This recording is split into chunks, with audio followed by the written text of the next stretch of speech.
11. Everything was crisp and clean. With a smile, she pulled up the sash and leaned out, breathing deeply. Autumn, changes. It was the time of year when Paula always felt the potential for transformation. She put down the pile of clean washing she had carried upstairs and sat on the windowsill, deep in thought.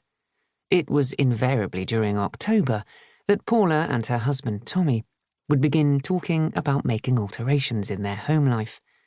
She imagined finally getting a dog, the same dog they had been talking about for the previous 4 autumns as the evenings drew in.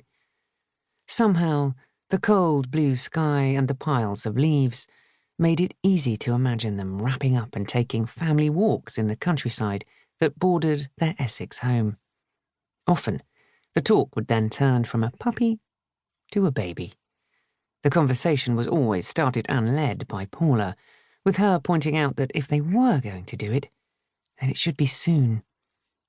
After all, they were both 35, and Paula didn't want to be a 40-plus-year-old mum at the school gates. Tommy's face, open and eager when the talk had been of a dog, would shut down. Usually they would then argue, or he would.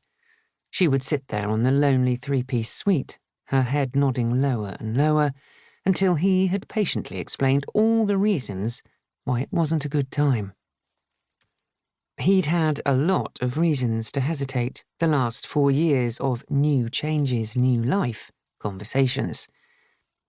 He was moving on up in his workplace, having started at the bottom as a foreign exchange junior back when he graduated. He ticked off every box every year, and the rewards came in annually. A car for each of them. Paula finally able to quit her job and practice becoming a stay-at-home mum. 2 years ago had come the biggest bonus so far. The 5-bedroom, 3-story townhouse in the new Wickford development of Riverside. Views of the River Crouch out the back, meadows and wooded areas at the front, and just a 45-minute commute to London for Tommy. It was perfect. It was a home too big for 2, and Paula had moved in with a sense of positivity and hope for the future. But that January, just like the ones before, there was a promotion on the table, and once again, it wasn't the time to start a family. Inevitably, they would leave it there, Tommy full of promises to pick up the conversation again towards Christmas. But the next year, there would be another reason. Another job that had opened up, another box he had to tick as he rocketed towards the top.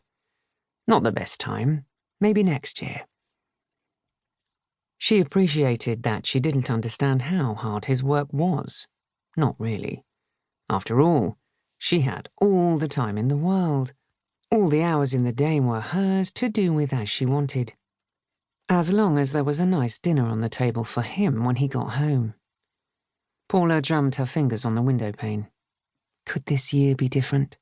After all, Tommy had gone as far as he could go, having landed the top job of Director of Accounting in the summer. She felt a thrill run through her, and she shivered at the fresh realization. There were no more reasons to delay, no more excuses. She inhaled deeply, the scent of change in the air, and suddenly she couldn't wait for Tommy to get home. She abandoned the pile of washing, skipping past it and into their master suite. Peering in the mirror, she pulled her hands through her shoulder-length brown hair, teasing it up and pinning it. Quickly, she moved over to her wardrobe and flicked through the hangers. She would make an effort tonight.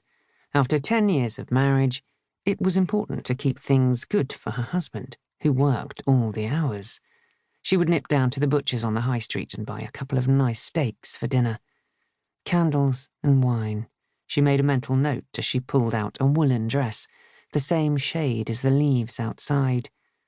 Music and a great dinner, and maybe an early night. Paula smiled, bathed in hope. Could this be it? I was only going down to the high street. The local butcher would have been okay, said Paula as she jostled her shopping into the booth and sat down opposite her best friend, Julie. Julie appraised Paula's Waitrose.